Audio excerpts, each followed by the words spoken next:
We're live. Welcome, everyone, to the Talk With Kiet podcast, where we connect people, ideas, and capital to help make a difference in the world. Today, I'm on with Matt Ober. Matt is this famous data guru that I'm sure many of you read and know quite well. And Matt's currently a partner at Social Leverage. Matt and I today will talk about his extensive career journey in the field of data and investing, as well as how to invest in the data ecosystem. Matt, welcome to the podcast. Thank you. Excited to be here. So, as part of tradition, Matt, where we really start the conversations is the origin story. So, what is Matt's origin story? How do you get into the space? How do you get to where you are today? Yeah, so out of school, went to school at Chico State, which is a university in California. I went to Bloomberg in San Francisco. And this was when, 2007 or so, not a lot of jobs on Wall Street. So went to Bloomberg, and at that point, they had everybody start on the phones. So we essentially were answering the Bloomberg 800 number. So all college grads, whether you went to Harvard, Yale, Chico, answering the phones, anything from people upset at Mike Bloomberg to needing help with the terminal to wanting to listen to the radio station, and they thought they could just call the phone number to listen that way. Moved up, spent 5 years there, all on the analytics desk. I didn't really want to go to sales there, and I think the best thing about Bloomberg was they would put us in these 2 to 3 week training programs. So I focused on equity derivatives, structured products. Spent most of my time in San Francisco, and then they moved me to New York. And I think for me, I knew if I wanted to move into the hedge fund space, like as much as I liked California, San Francisco is like a retired Wall Street. So moved to New York, continued working on the analytics desk and, meeting clients, but more, I feel like for the 4.5, 5 years I was there, they just, trained us on everything about the markets. So I probably spent 2 years trying to get a job outside of Bloomberg. And at that time, back then, the old guys would tell you if you don't get out of the vendor space within 5 years, you're going to be a vendor for life. So, I was, scared out of my mind that if I couldn't get out of Bloomberg and get to, a bank or a hedge fund, I would never be able to leave. I think times have changed, obviously, because people have realized the value of working at the data vendors. But after recruiters, everything, I ended up answering a Craigslist posting that ended up being WorldQuant. And at that time, WorldQuant, which is now one of the largest quantitative hedge funds in the world under Millennium Partners, was just 60 guys out of Old Greenwich, Connecticut. Met Igor Tolchinsky. At the time, I think he said he wanted to hire like a data product specialist analyst. They didn't really know what the role was, but they were like, we're a systematic firm. We have 60 of the smartest, math and sciences guys working for us. We need somebody to help with the data side. So I joined, and over 5.5 years there, we went from 60 to 600 people. We opened up offices in, I think, 23 countries. And I became, at the end, the head of the data strategy was my title, but our goal was to, we had this thesis, if we could consume more data than anybody else in the world, we can manage more money.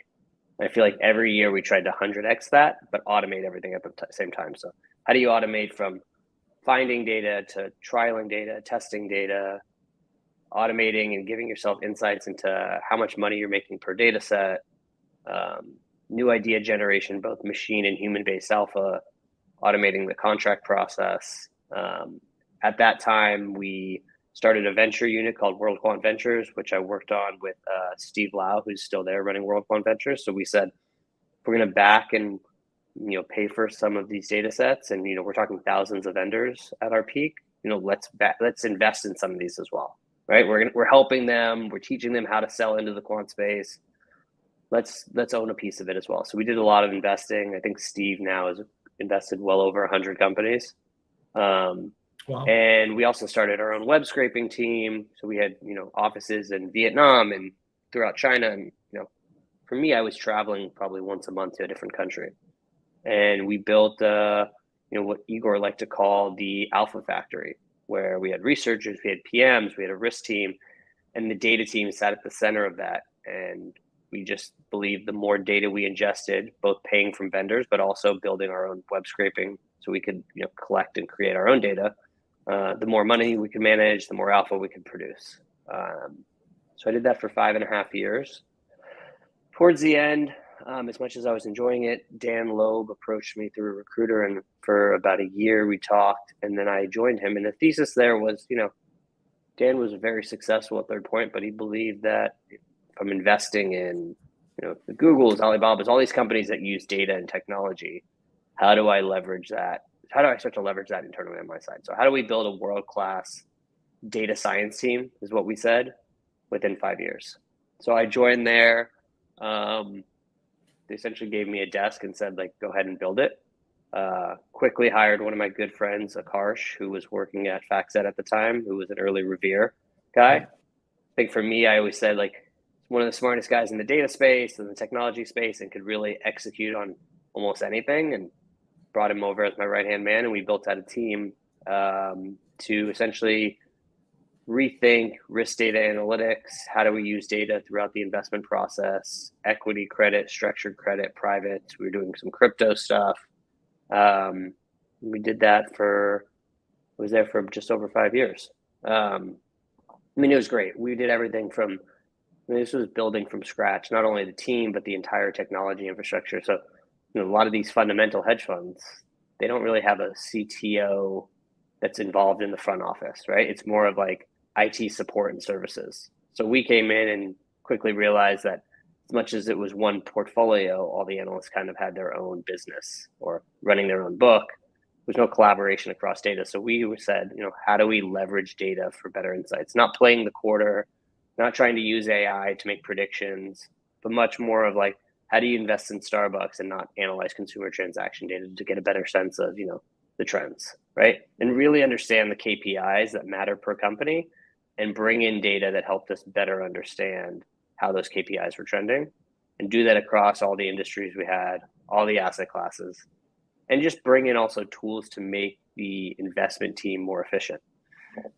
And then ended up going and working alongside and rebuilding the risk team, rethinking the analytics division that did a lot of the reporting, helping out throughout the firm. We did that for 5 years, and I'd always been investing in the private market. So I was doing WorldQuant Ventures. After WorldQuant Ventures, I was still investing in startups on my own.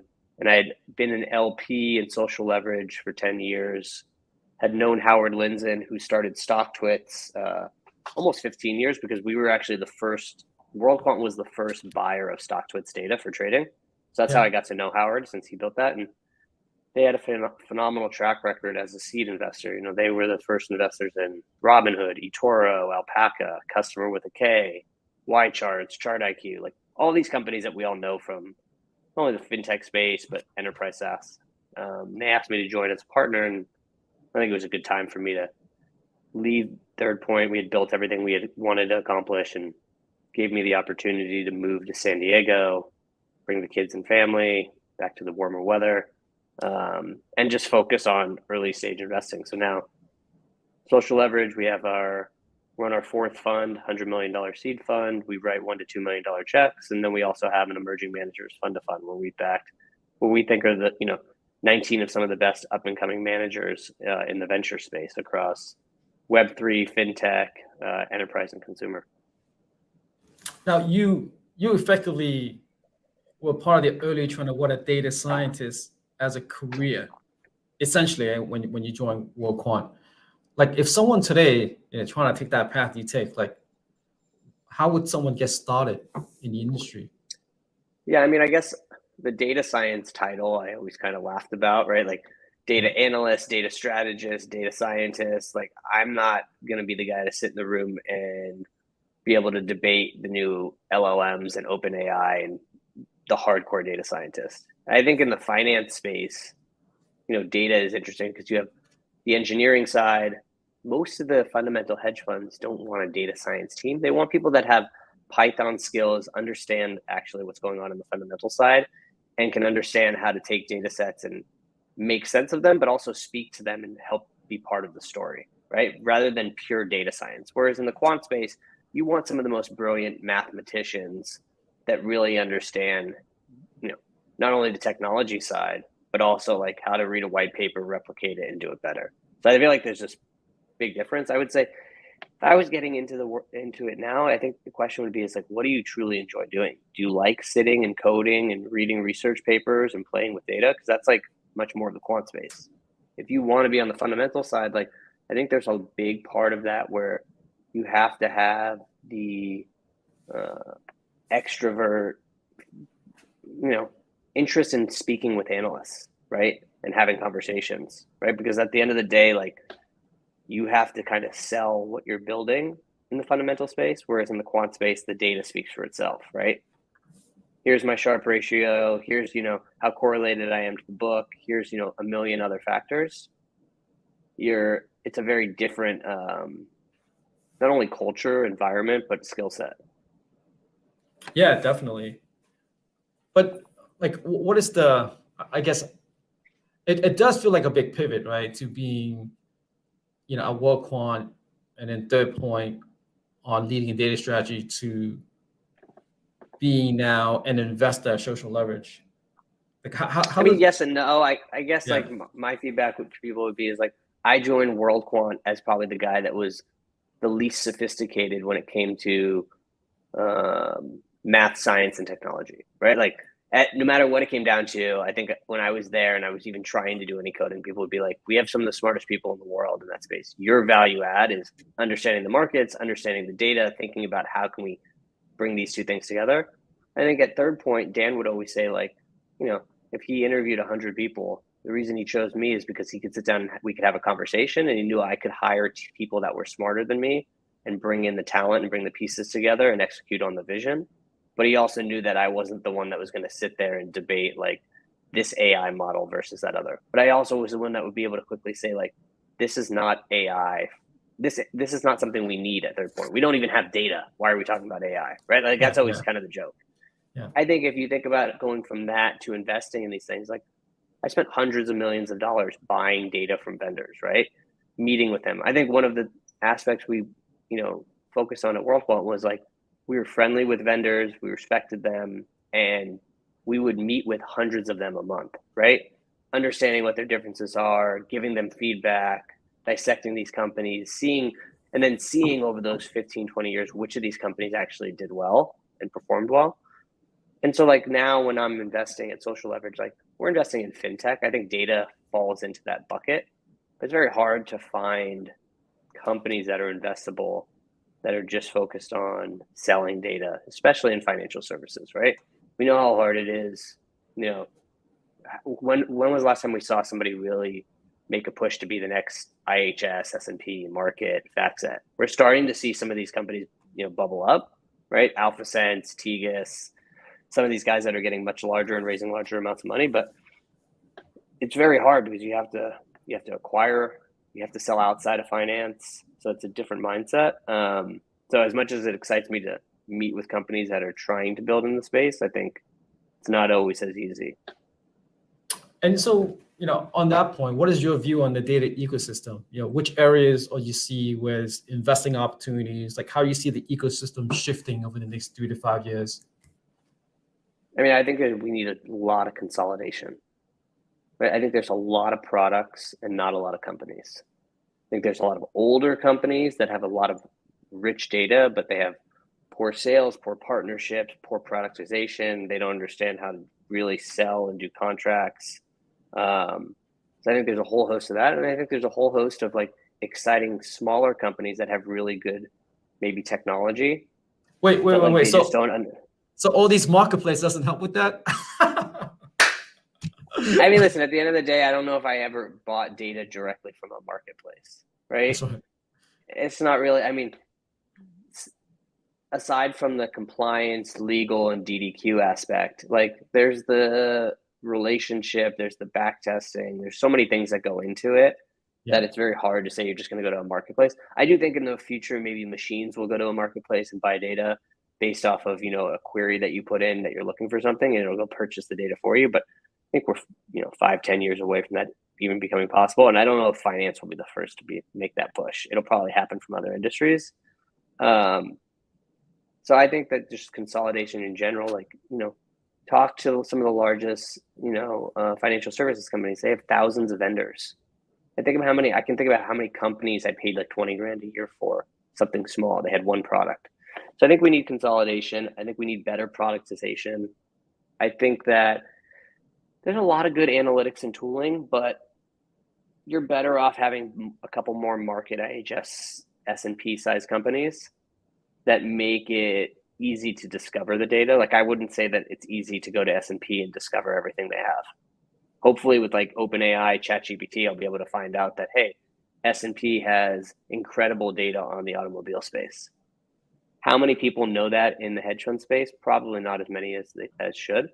So I think that discoverability is important. But really, at the end of the day, whoever owns the data has the most value, right? And building on top of these things is always something that worries me, right? Because, you know, we see what's going on with Twitter. That's always like the great example. But like, there's a million other examples of like the people that own the data, you know, pulling the rug out from somebody underneath that's building on top of them. So I'm excited to see more innovation in the information services space. I think that the most obvious thing is consolidation and a roll up. I would say that the give to get models that market kind of perfected in the early years, I think there's opportunities to do that in different industries that we're starting to see. But, you know, it's also hard to invest in data companies because you need a much longer runway. So like at the seed stage, you know, they might not start producing real revenue for 2, 3, 4 years. Yeah. No, agreed. And what's your view with the technology that's supporting the industry? I mean, listen, I think like the hype of AI is probably real, right? And like the data moats are going to be what's exciting, right? Like the AI is going to become democratized in the next few years. We keep on seeing more and more of the biggest players releasing their models or releasing tooling and technology. So I think that's only going to get better. Yeah. And I think that we're going to see those with the best content sets win, right? Like Bloomberg GPT, what they kind of released as the teaser. Like I go back to thinking about working on the help desk at Bloomberg. Have they stored every help message that's come through from Wall Street in the last 20 years? Think about how rich that information is. Not only do they have questions and answers going back and forth, which they've automated a lot of that, but they also have a feedback system where people can say, like, you know, give it 5 stars. If they're able to just take that information, think about what you can be able to ask Bloomberg in the financial services space, right? I think everybody wants to release that technology internally at their own firm, right? Think about it, the largest hedge funds. If you can go in and say, take all of my emails, my RMS system. Maybe I've kept an RMS system for 15 years across every analyst that's ever been here. And now I get something and I'm able to like sit down and I have an artificial intelligent assistant that says like, hey, Matt, based off of the firm's investment 3 years ago, we made an activist investment in this company. We are seeing similar opportunities based off of these fundamentals. It's the same analyst from the sell side kind of, you know, bringing this up to speed. There's an opportunity to carve out this company. Here's the data that we looked at in the past, and it looks very similar. Here's the all data. You know, it could bring it all together. Yeah. Like, and based off of your portfolio, you don't have any allocation to something in that space, right? You want to dig in, click yes, summarize, you know, all these things. Like, I feel like we're not actually too far away from that. That sounds amazing, right? To get to that stage. But it's going to come down to who has the data, both internal and external data, and releasing those things internally. And what I struggle with is like, is it really going to be a new fintech company building that AI model? Or is it going to be like Google, Microsoft, Amazon, Snowflake, somebody who already has access internally to these big companies and then says, just push everything you have there? That's why obviously Microsoft makes a ton of sense because everybody's built on Outlook. The RMS systems are going to become more valuable. I don't think there's any really good RMS system out there. Like they're all usable, but like they're not great. And I think like people are going to realize that's more and more important. Yeah, but I do think, just to be off tangent a bit from data, I do think on the technology side of capital markets, and I'm not going to name names, but most of these tech platforms are 20, 30 years old. That, you know, people's OMS systems, people like their whole workflow is sitting on extremely old tech. right? In Those are your view, like, hard to rip out though, right? it Those are is. long sales cycles. So will they be upgraded or will they be a full rip out for somebody new? I don't know if I have a full opinion of that. Yeah. Right. I think like the execution systems and what goes on the trading side versus what goes on in the front office for the analyst side versus what goes on in the back office are like almost three separate and unique functions. And all probably need an upgrade. Yeah, 1,000%. Yeah. So there is opportunity there, but it's almost like you want to carve out a niche piece of that and then expand. So how do you decide what to invest in? Is it based on, to what we talked about, an ecosystem thesis first, and then based on the person, the idea, and then the valuation, or like how do you prioritize your decision on investing? Yeah, I mean, I don't think we're fully thesis driven. We have, areas that interest us that we think there's opportunities, and like we look for companies there and hope that we find companies that come to us. But like, it's not, I feel like more at a growth stage, you might be like, this is a vertical we like. Let's analyze the 15 companies that are at a specific size and then try and make sure we can get an investment in. I don't think it's really like that at the seed stage because we're investing where like new things are started every day. I mean, for us, it's a lot about the people. Seed investing, like our time horizon is like 10 years. Do I want to work with this person for the next 10 years and talk to them on a weekly basis, right? And see them? And, you're going to go through a lot over 10 years if they really make it. I then think like, is it a big enough business? And also like, are you aligned on what they're trying to build, right? We're a seed stage venture fund. Like we have to get specific return targets for our LPs. So if they're excited to sell their business in a couple of years for $50 million, probably doesn't work math wise for our fund, right? They Yeah, have bigger ambitions. That makes sense. And I think a lot of people don't realize that, right? Like they're like, oh, well, you might make 5-10x your money. It's not really why our fund is around, right? We're looking to build, things that can be big. It doesn't have, and I guess with that is like with valuations coming down, we don't need multi-billion-dollar exits, but a lot of good companies can be built that sell for 3, 4, 5, 600 million, but they have to be disciplined on how much they raise, staying lean, getting to profitability. that's right. So having said that, in this environment, like, what are some of your advice for founders?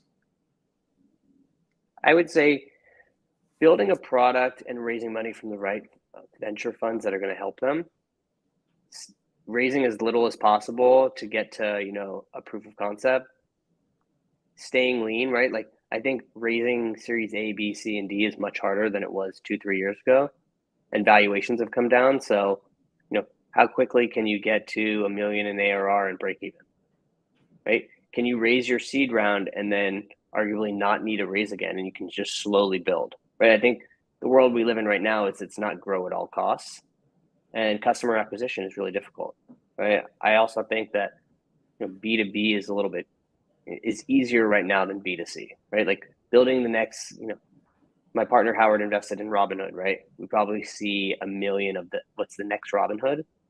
You Yep. definitely look at that, but that's really hard to do because how are you going to acquire these customers? So having a unique way to do that, maybe you have your own content and following, right? But just doing Facebook and Instagram ads and TikTok ads, it's a hard game to play.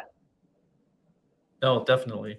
And then I guess to the point that you made earlier is how important is to raise at the right valuation?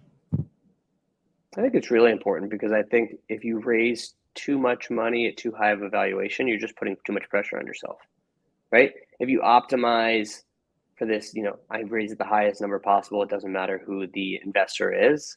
I think like you don't have any opportunity to pivot or make any mistakes or learn anything, right? We always tell people like, why raise so much money? Raise a little bit. Let's come up with a few of the KPIs that you really want to hit, and then go raise another round, right? But if you come out of the gates and you're raising these large rounds like we saw in the last 2 years, you have a lot of these companies that are kind of just like dead in the water because they don't want to do a down round.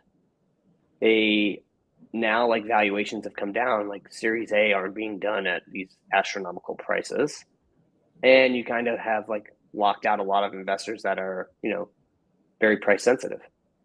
And we're very price sensitive just because that's been the nature of our fund for a long time, is like, if we're going to roll up our sleeves and go to work with you, like we want to make sure that we're aligned. But there's a lot of as much as there's a lot of money out there, there's not a lot of like the right money out there. Yeah. And so where do you see the opportunity? Is it in pre-seed, seed, Series A, Series B, given the condition we're in today? Yeah, I mean, listen, we've always been a seed investors. I think pre-seed versus seed, it's kind of a blended, like, what does that really mean these days? Like, we'll look at things very early. I think typically we like to see a product and like a few customers. We'll go earlier than that though if we know the founders and like we really like the idea and like it's just something we really want to get involved in. But typically we like to see some sort of product and some sort of customer so we can at least talk to somebody and like get a sense of why they like this, how are they using it, get a touch and feel for the product. My partner Gary, is great on the enterprise SaaS side and go to market, right? He wants to kind of think about like how are they thinking about sales, what's the sales cycle look like. He's also a product guy. Like, can we play around with the product and just see it? What have you guys built? Yeah. And I guess given the condition that we're in today, like, do you foresee that changing in the next like 12, 18 months, or you actually think this is going to be a longer tail of the situation that we're in right now? I mean, I think, private markets are, usually driven by how public markets are doing, right? The IPO market's not really open. Growth investors are, hunkering down. So I think we're telling our portfolio companies to, be smart, conserve your cash, and get to break even, right? You can't assume that the next round of financing is just going to be there in the next 6 months or the next 18 months, right? Listen, the best companies that have found that product market fit and are growing and getting customers are going to always be able to raise. But I feel like, in the last few years, everybody was starting a company and raising a few $1 million. I think those days are gone. And, the time that funds are taking to do their diligence and like get to know the founders is longer, which is, I think, a good thing, right? Obviously, from both sides, right? You don't want the FTX situation again, right? You want people, like, when they're investing, to get to know you from both ways. So I think like things are just taking longer. And I think that's aligning the right funds and the right founders better. And we'll see some great companies built, right? They always say, like, in these type of years, like, two things. You can get some amazing companies that are built, and you get some of the best vintages for early stage venture funds because they're able to get in at a better valuation and really, like, hunker down. Yeah. And so the next one is really around types of data sets that you think that are more interesting as the next phase of growth. Like, is it really ESG data? Is it IoT data? Is it actually deeper fixed income data or roll up, to what you said earlier? Like, any particular areas of data that you think that's interesting? I mean, for me, I kind of think that the most interesting data is data for specific industries or verticals, right? Like something specific for the real estate industry or the storage space, and kind of owning that industry and creating a really good data set. And I think what like IHS did, where they built these verticals of really strong data sets and then brought it together, right? Because they became products, not really large, conglomerate companies. That's what interests me. That's why I think there's the avenue of rolling up and acquiring a lot of these things. And there's also the avenue of, like, if I was building a data set, I'd be building something that's very like specialized in an industry that I can sell into. And like finance always is going to buy data that's not just like finance data, right? Because like if I'm an industrial analyst or I'm a analyst covering the automobile sector, I want to find data that's in that area that the auto companies are using.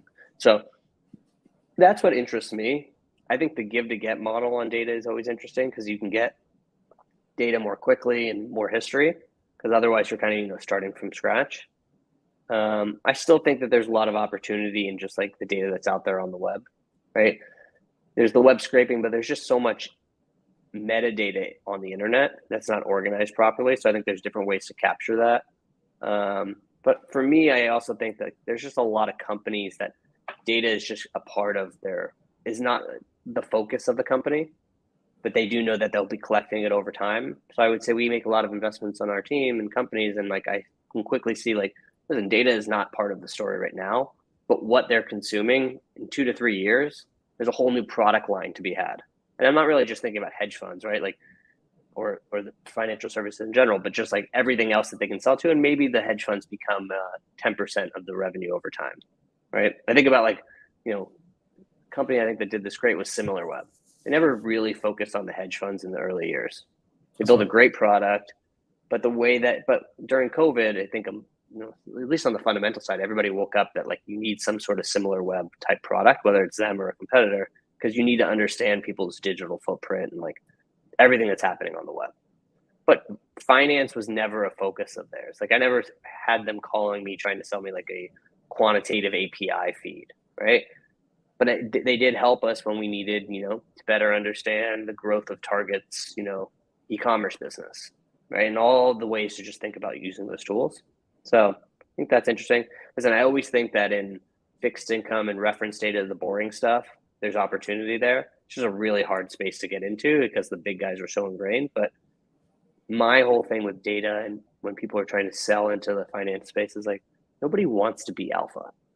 Like they want to say they're selling alpha, but at the end of the day, if you're going to be a successful company, you need to be beta, right?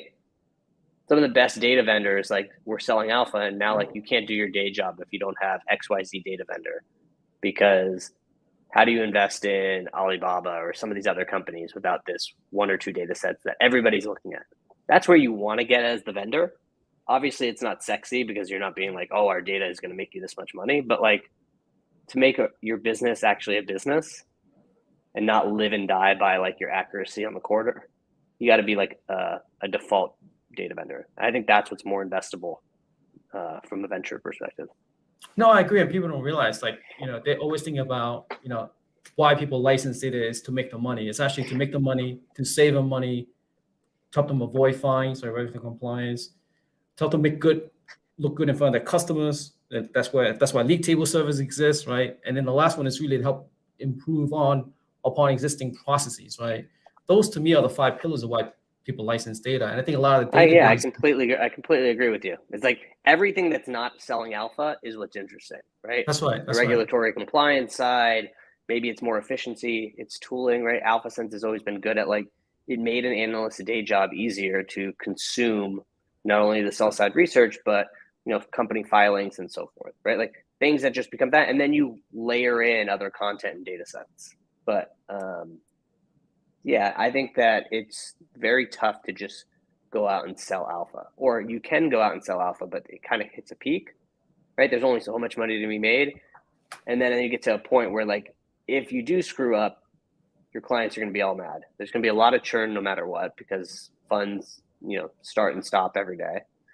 And it's just like, what's next? And I think you're always in search mode, right? Because alpha changes all the time, right? Whereas, hey, this regulation, successful. That's right. Yeah, if you're going to be successful, you got to have a lot of products to sell in that space. You can't just sell one thing. That's right. And the reality is, I do think a lot of companies could potentially be in the data business that they're not aware of yet, right? Because more and more people realizing the data they're sitting on and trying to figure out what's the opportunity, how do you monetize it? Right, and I think also like that's a tough thing too. It's like all these companies that get approached and be like, I'd love to take your data and sell it to the hedge funds to make 7 figures from all these guys. Like, how many companies actually pay 7 figures? How many data sets are actually worth 7 figures? It's very, very few, right? That's right. So like companies trying to go to these corporates and say, give me your data, let me repackage it and sell it for you. There's definitely a business to be had there, but I think the expectations have to be dialed down a lot. That's right. The sweet spot's 50, 100 grand tickets, right? Where you can sell to a lot of people, sell 7-figure twice and that's it. That's not a viable And also business. like, is that really going to move the needle for a very large company? Right? Like, is that worth their time exposing their information? Like, I kind of always also think about it the other way, is like the smartest data vendors or the smartest owners of data don't sell their data, right? Facebook and Google don't really sell their data. There's the data and information services companies, right? The S&Ps, Bloombergs, and Informa for a while. But then there's all these companies that know, like, if you have all this unique information, there's ways to monetize it and leverage it and give people like a taste of it without being a data vendor. That's right. And those are the biggest companies in the world. Yeah. And you're right. Look, Tesla is a big data company when you think about it. Yeah. Right. So question for you is, the traditional way of getting into private equity was, you work for an investment bank or what have you, and then join a private equity firm, etc. The path you took is actually pretty unique. So for the audience, like if someone wants to be in the private equity space, like what are some of the steps that you recommend they take? I mean, listen, I think it's much easier if you go to an Ivy League school, you go into banking, you get your MBA, you go to a hedge fund or PE, right? That's the path. I grew up in California. I went to a small school, started at Bloomberg. I kind of had to hustle my way all the way through, right? A lot harder, but I definitely think possible. Listen, I think if you want to get into private equity, I think you got to first of all, it's understanding what the different roles and companies are, right? I think a lot of young people graduate and think they want to get into finance, but they don't realize like buy side, sell side, private equity, like, mid-markets private equity, like a Blackstone. Do you want to work in a venture fund, like growth or seed stage? Listen, I think a lot of seed stage investors are ex-operators. Maybe they worked at Shopify. They understand the Shopify ecosystem. They were early Uber, right? I think in the growth stage, you have a lot more guys that are, Wall Street experience and understand valuation in public markets. So I think like my whole thing I always say to people that are graduating is like get a job at a big company early and just like start to learn, right? I learned what I wanted to do because I went to Bloomberg. I still think that the data vendors, FactSet, Bloomberg, S&P, these companies are great because they have training programs, right? The buy side, most hedge funds don't have any training program at all, right? The sell side will train you, and that's a route to go as well. But I think like you've got to go learn the markets first and get a sense of what interests you. I don't think trying to go out of school into venture or into like private equity really makes sense because you need to like bring experience. Like I always think about like when you're winning a deal on the venture side, like the founders want to know who the investors are. Are they going to really take money from somebody who just graduated that has no experience versus like a team that's maybe, started companies, exited, worked in institutional finance if they're a fintech investor? Like these are people like I almost think about your investors are the people like almost like joining your team, right? That's You're right. talking to them as much as you talk to your regular team if they're right investors. So like you want people on your team that are going to make you stronger. So, I think Howard on our team always says to like younger people is like your job is to just go out there and get a job. Go work at Shopify. Go work at Spotify. Go work somewhere where like you like learn things. You've like they give you processes. They teach you operations, and then maybe you find what your passion is. Like I didn't try and get a job at Bloomberg out of college. I think it just kind of I tried to get interviews, and like I ended up getting an interview at Bloomberg and got an offer, and it sounded like a great company, and I went for it. And looking back, it was like the best move. But I think that I think the one thing you realize is you never get like the dream job right out of school or when you're younger, right? I think the other thing that I've also realized over time is like you have to be patient. I think within my first year at WorldQuant, I wanted to leave, right? And I interviewed at a few places because like I didn't have the role I wanted or I wasn't making the money that I wanted. But looking back on it, like my 5.5 years there, like I traveled the world. I went to Russia, China, Thailand.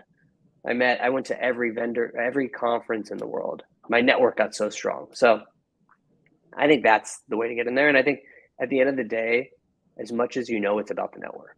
The power and value of a network and building your network and investing in your network is probably, I believe in this world, the most important thing to do. Yeah. Well, network is net worth, right? That's what people say. Yeah. I mean, listen, I wanted to get into venture investing. I invested in venture funds and invested in startups. Like, if you haven't lost money investing in a startup, like, how are you going to run a fund, right? You don't know what it means like to go through like wins and losses, getting over the finish line. I think like building the network, like you always have to constantly think about expanding your network and quality of network at the same time. That's right. Well, Matt, thank you so much. That was so insightful of a conversation. Really, really appreciate it. As usual, thank you for having me.